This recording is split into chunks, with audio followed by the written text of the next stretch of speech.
Shalom, la famille Shalom. Que mon Dieu vous bénisse abondamment au nom puissant et glorieux de Jésus-Christ, le Nazaréen. Je suis là encore pour pouvoir partager ma douleur, ma souffrance et surtout l'événement tragique que nous avons frôlé en voyant un géant, un héros s'effondrer en pleine prédication à la personne de TD Jakes. Nous bénissons Dieu parce que je vous mets la vidéo, voilà, vous allez voir comment, heureusement, il était assis, il était en train de prêcher, il était assis sur une chaise, heureusement, parce que s'il était debout, d'habitude, ses prédications sont saccadées, sont avec une vibration très importante.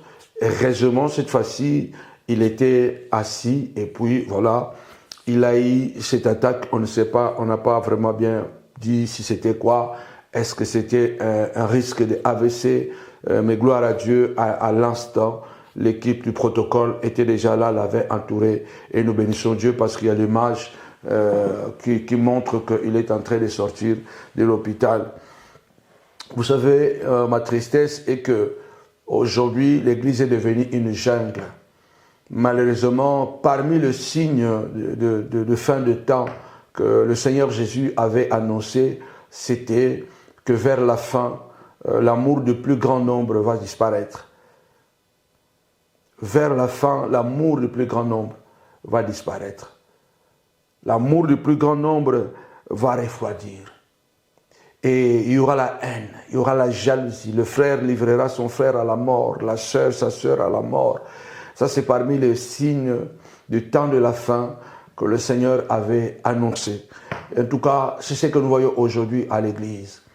Il est important de comprendre que l'Église passe une étape tellement difficile et heureusement, on peut faire la différence entre les églises et l'Église.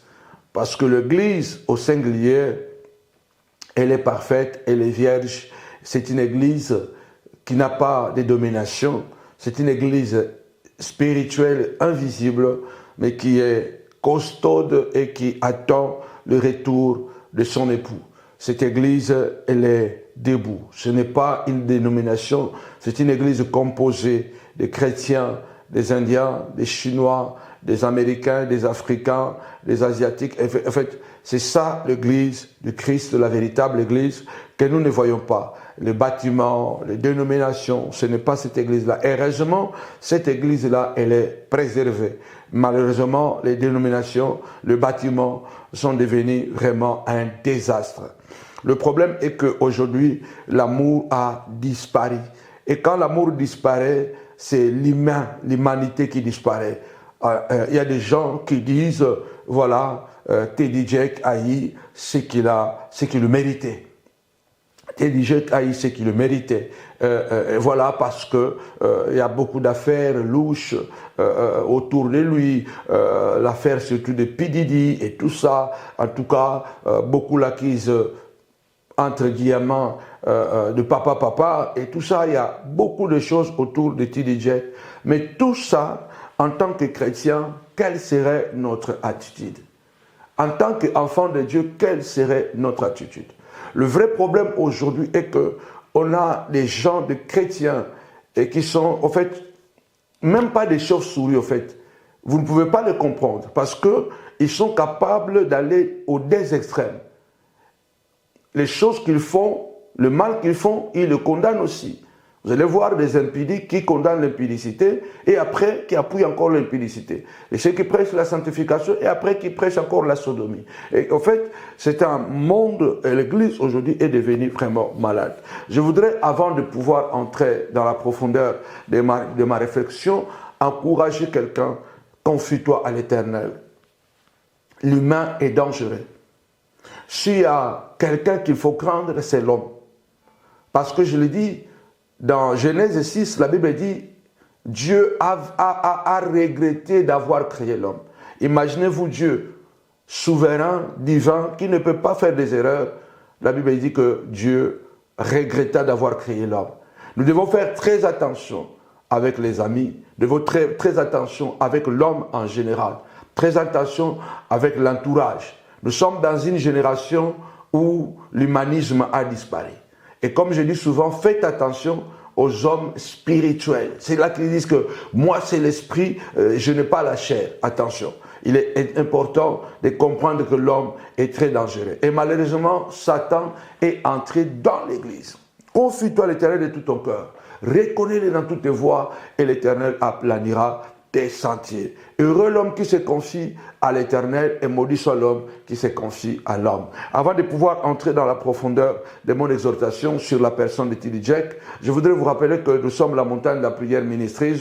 En tout cas, nous sommes déjà à la fin de mois de 11 mois 2024. Novembre est arrivé à sa fin.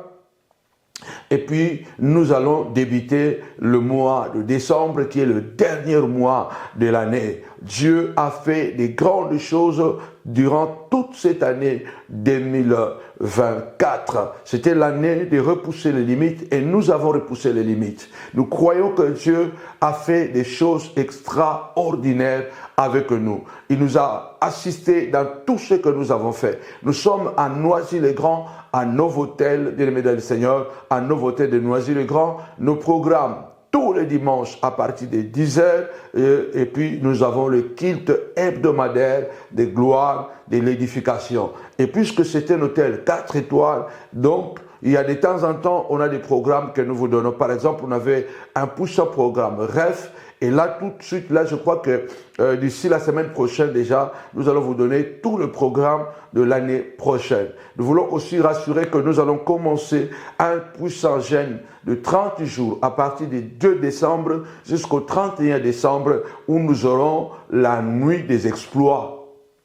La Bible déclare, avec Dieu, nous ferons des exploits et il écrasera nos ennemis. 2025 sera l'année des exploits et Dieu écrasera tes ennemis, les sorciers qui souhaitent ta mort. Alors, ne manque pas à ces 30 jours de jeûne et prière et surtout nous allons terminer le 31 et gloire à Dieu, nous aurons notre veille de prière la nuit des exploits au même endroit à Novotel de Noisy-le-Grand. Pendant que je parle, on vous balance la fiche. Et puis voilà, nous serons à Novotel, à l'amphithéâtre de Novotel. Ce sera une nuit d'explosion prophétique, une nuit de gloire, une nuit prophétique.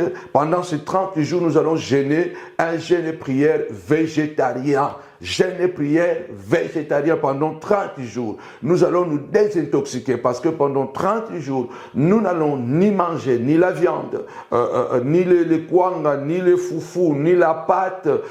Nous n'allons manger que les fruits. Ça sera un jeûne et prière pour la santé, désintoxication. C'est comme les jeûnes et prières de 21 jours de Daniel. Ils ont mangé que les légumes. Donc nous serons en mode fruits et légumes. En tout cas, beaucoup de détails vous seront donnés d'ici là. Jeûnez avec nous, invitez une personne à ces jeûnes de 31 jours. La Bible déclare, il y a des démons qui ne quittent que par la prière et par le jeûne. Alors, nous vous invitons, soyez nombreux à cette nuit d'exploits et de miracles. Et 2025, ça sera une année glorieuse. Alors, viens traverser avec nous la nuit des exploits. La nuit des exploits, le 31 décembre, ici à Paris, à Novotel de Noisy-le-Grand, la montagne de la prière vous attend. Que mon Dieu vous bénisse abondamment au nom puissant et glorieux de Jésus-Christ. Alors, bien-aimés du Seigneur, la vie est faite de combats. Mais malheureusement, il y a des gens qui accentuent nos combats. Je vais aller droit au but. Vous savez, nous sommes dans un monde où comme je disais que l'homme est dangereux. David est en train de dire quelque chose. Il dit, mon ennemi dit de moi, quand mourra-t-il? Quand disparaîtra son nom? Il y a des gens, bien-aimés le Seigneur, ils sont en train de prier, ils sont en train de jeûner, ils sont en train de parler en langue, mais ils sont capables de pires émotions, ils sont capables de pires actions, ils sont capables, bien-aimés, de souhaiter la mort de quelqu'un et puis de dire que non, je ne l'ai pas souhaité. Et pourtant, les actes qu'il a posé ou les actes qu'il pose, ces actes-là sont suicidaires pour la victime ou la personne avec qui il est en conflit. Il est très important de comprendre qu'aujourd'hui, beaucoup de gens sont en train de faire des AVC sous la pression des mensonges, des manipulations, parce que tout simplement quelqu'un veut avoir une vie supérieure à l'autre, une vie meilleure à l'autre, un ministère meilleur à l'autre. On devient plus que des sorciers, parce que je crois que quelque part, les niveaux des faux pasteurs, de faux apôtres qui manipulent les émotions et qui sont capables de tuer les autres, ils sont vraiment beaucoup plus dangereux que les sorciers. Nous parlons de T.D. Jakes. Quand vous regardez T.D. Jakes, déjà son apparence, c'est quelqu'un de géant, quelqu'un d'imposant. D'accord? Ce sont des héros. Ce sont des héros de la foi.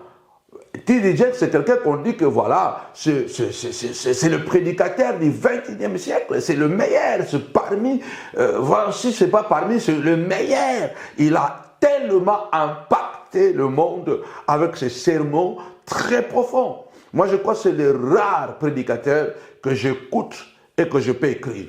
C'est T.D. Jakes. Donc, je n'écoute pas n'importe qui. Mais T.D. Jakes, je l'écoute et je peux noter. Parce qu'il est vraiment un prédicateur hors norme, hors pair. C'est un prédicateur, my God, mon Dieu, la profondeur, parce que j'aime la profondeur. Je n'écoute pas tous les prédicateurs, mais T.D. Jakes, je l'écoute.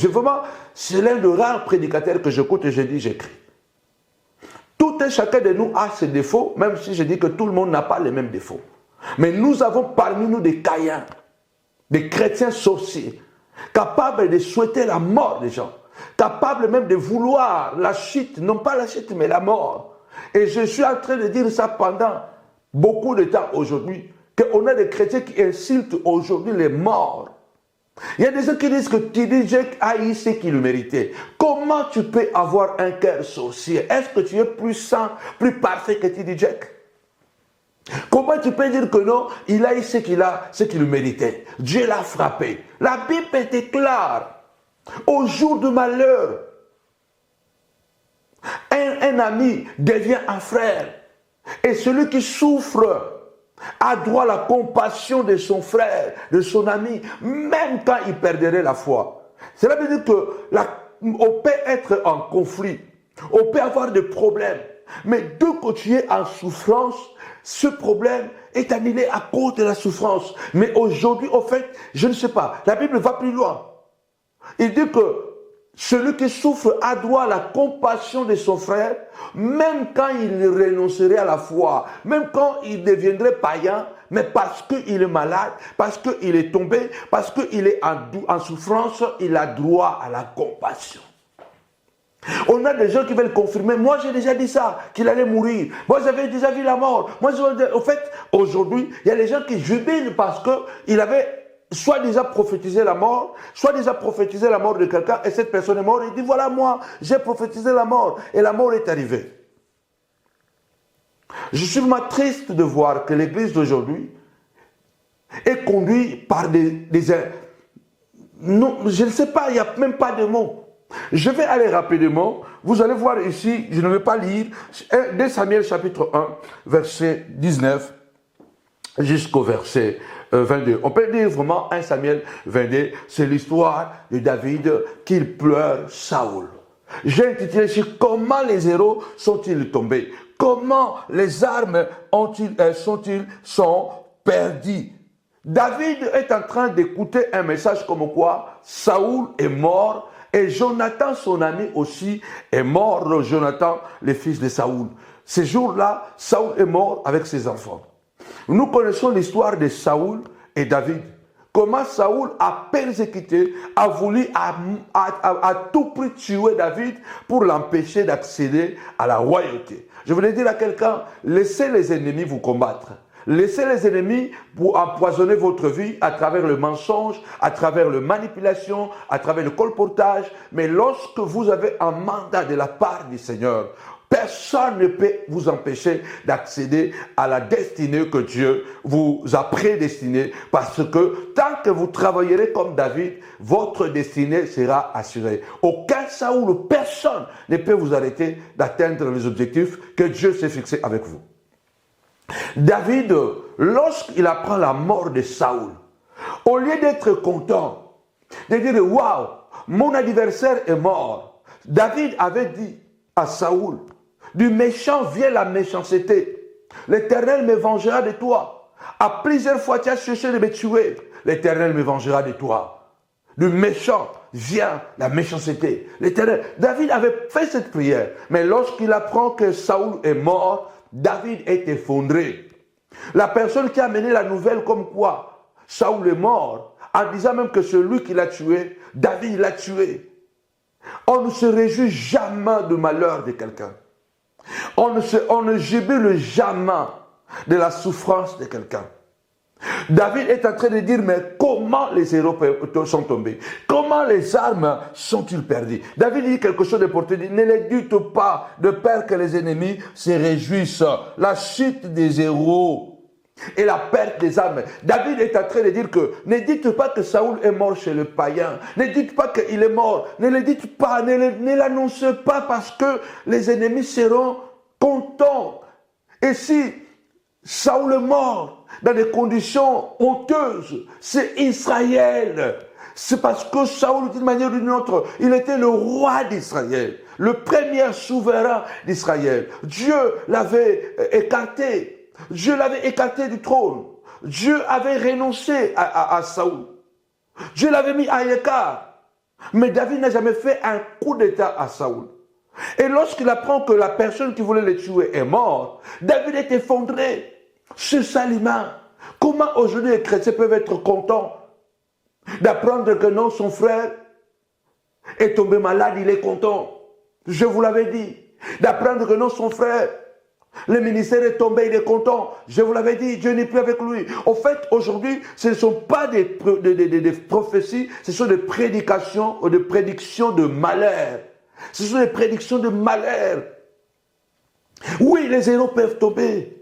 Les héros peuvent tomber. David est en train de dire comment les héros sont-ils tombés. David a honte de parler de ça. Comment tu peux dire que T.D. Jakes mérite ce qui lui arrive? Comment tu peux arriver à ce niveau-là de dire que ce grand homme de Dieu qui a impacté des générations, ce grand homme de Dieu qui continue d'abord et encore à impacter des générations, peu importe ce qui se dit autour de nous, on peut comprendre que la gloire attire aussi beaucoup de choses. T.D. Jakes n'est pas n'importe qui. Je me suis très bien informé et nous savons bien que c'est quelqu'un qui est, en tout cas au point de vue humain, il est très élevé. Ce n'est pas un petit pays sur les États-Unis. C'est toute l'Amérique et le monde entier qui connaît la force de T.D. Jakes. C'est un homme prospère. Il est philanthropique. Il est philanthropique, et il fait beaucoup d'œuvres caritatives. En Afrique, comme ici, par exemple aux États-Unis. Il est très impliqué dans sa communauté noire américaine. Il aide énormément de gens. Et cela, nous devons savoir que n'est pas de goût de tout le monde. Parce qu'il y a une guerre, nous devons savoir. Ceux qui sont en haut ne veulent pas que ceux qui sont en bas arrivent en haut. Et lorsque ceux qui sont en bas, ils se battent, et par la grâce de Dieu, ils arrivent à se hisser là au sommet, ça fait graisser les dents. L'élévation de T.D. Jakes, son implication dans la communauté de ceux qui sont faibles, et fait graisser beaucoup de dents. Quelle que soit la force de cet homme, quelle que soit sa capacité, même un héros peut tomber. David se pose la question, il dit, mais comment ils se sont tombés? Comment les armes sont-ils perdues? David a honte, il a un sentiment de dire que non, ça ne doit pas arriver. On ne doit pas en parler. Mais ce n'est pas aujourd'hui. Aujourd'hui, tu vas voir un pasteur, un soi-disant prophète, parce qu'aujourd'hui, tout le monde est devenu prophète. Depuis que l'Internet est apparu, tout le monde est devenu prophète, tout le monde est devenu pasteur. Donc, qui se ose critiquer au moment où quelqu'un est entre la vie et la mort. Est-ce que vous êtes des humains? Est-ce que vous êtes vraiment des chrétiens d'abord? Avec vos bêtises que vous accumulez du matin au soir, à la longueur de la journée. La plupart de ces prédicateurs, vous êtes devenus des coachs, des influenceurs, et pas des pasteurs. Ce n'est pas étonnant de voir que, à la plupart du temps, dans vos prédications, vous prêchez de bêtises. Votre message aujourd'hui tourne tout autour de sexe, autour de la bêtise. Et après tu te lèves, non, il a eu ce qu'il le méritait. Dieu l'a frappé. Dieu a fait comme ça. Que Dieu ait pitié de nous. Que Dieu ait pitié de nous. Tu peux te cacher devant les hommes, mais tu ne peux pas te cacher devant Dieu. Tu peux cacher tout ce que tu penses. Vous savez, la Bible déclare, Dieu sonde le cœur et le rein. Dieu connaît toutes choses. Fais attention. Toi qui penses que tu es parfait et tu penses que c'est toi que Dieu a donné le mandat de prophétiser la mort sur les gens. Combien de gens même vous avez prophétisé qu'ils vont mourir, ils ne sont pas morts. Ils vont avoir ça, ils ne sont pas... Combien de vos prophéties sont tapées toujours à côté souvent? Ma prophétie bonne pour Pesaka et aucun d'à côté. L'église aujourd'hui est devenue une église de poubelle. Une église où on prêche même ce qu'on ne peut pas prêcher. Mais ce sont les mêmes personnes qui apparaissent ensuite en disant que voilà, il est saint. Il est capable. Il est capable de condamner quelqu'un, de dire que voilà, s'il ne réussit pas, c'est parce que j'ai prié, j'ai bloqué. S'il ne réussit pas, parce que Dieu l'a frappé. Et toi là, avec tes impudicités, avec tes songi-songi, toi là, avec tes infidélités conjugales, quand est-ce que Dieu va te frapper? Toi là, avec le mensonge, quand est-ce que Dieu va te frapper? Quand tu te lèves et dire que non, tu es du Dieu qui mérite ce qui lui arrive. Toi qui es-tu pour condamner un homme, un humain qui est en souffrance? Or, la Bible déclare, dans la douleur, dans la souffrance, quand quelqu'un est dans la souffrance, il a droit à la compassion de son frère. Celui qui souffre a droit à la compassion de son frère. Même quand il renoncerait à la foi, mais il a droit à la compassion. On a des gens sans compassion, manipulateurs, hypocrites, adultères, mais capables de manipuler les opinions. Parce qu'aujourd'hui, avec l'Internet, si on trouve des gens qui sont capables de saisir, de travailler bien nos réseaux sociaux, on peut devenir puissant. Aujourd'hui, avec l'Internet, vous ne voyez pas quelqu'un qui danse seulement comme ça, il devient connu. Il devient une star planétaire. Sauf parce qu'il danse seulement, il danse. Aujourd'hui, beaucoup de gens qui ont l'impact, sans l'Internet, ils n'auraient pas cet impact. Batumino lelo au bas d'impact ce qu'Internet est à la quitter. Vous n'avez même pas dans l'église avec 20 personnes. Vous n'aurez même pas. Sans Internet, vous n'auriez même pas les églises de 30 personnes. Mais à cause de l'Internet aujourd'hui, parce que l'opinion peut être manipulée à travers la vue, à travers l'oreille, la foi vient de ce qu'on entend, et ce qu'on entend vient de la parole. Les algorithmes aujourd'hui peuvent être manipulés et propulser vos ministères, propulser vos propos et de bêtises au matin, midi, soir. Et vous vous levez pour dire que non, il mérite ce qui lui arrive. La pression peut faire tomber n'importe qui. N'importe qui peut succomber devant la pression. On est des humains. Même les héros peuvent tomber. Même les gens qui ont les nerfs solides peuvent tomber lorsque vous pressez beaucoup. Vous pressez quelqu'un. À la fin, il y aura l'explosion. Que Dieu ait pitié de vous et que Dieu vous juge. Vous qui pensez que vous avez le monopole de la sainteté et le monopole de l'Internet. Parce que vous pouvez manipuler les gens. Personne n'est à l'abri de tomber lorsqu'il est sous pression. Tout ce que TD traverse. Et dernièrement, l'affaire P. Diddy, je n'ai même pas eu le temps de parler de ça. Ça fait un tollé, c'est un grand bruit aux États-Unis. Parce que P. Diddy n'était pas n'importe qui. On accusait TD des choses horribles. J'ai vu des gens faire des vidéos comme quoi la femme a demandé le divorce et pourtant c'est du mensonge. Sauf que aujourd'hui les gens regardent l'argent de l'internet. Vous êtes en train d'amasser de l'argent de la douleur, de mensonges, l'argent de douleur, l'argent de maladie, l'argent de problème. Parce que le problème ce n'est pas l'argent. Le problème c'est le voie que vous utilisez pour prendre cet argent. N'importe qui peut s'effondrer. Face à des accusations de telle ampleur et des années, on a des gens qui sont capables de monter des scénarios démoniaques et sataniques. Si nous autres même on est debout comme ça là, c'est la grâce du Seigneur. Des scénarios sont montés en public et en coulisses. Vous pensez que tout le monde peut résister à toute oppression et toute pression? Et la pression d'aujourd'hui, ça se fait aussi au point de vue médiatique. Vous vous imaginez? Si les gens vous insultent matin, midi, soir, et vous ne devez pas répliquer parce que vous n'êtes pas charnel comme eux. Vous n'êtes pas des sorciers comme eux. Vous n'êtes pas des humains comme eux.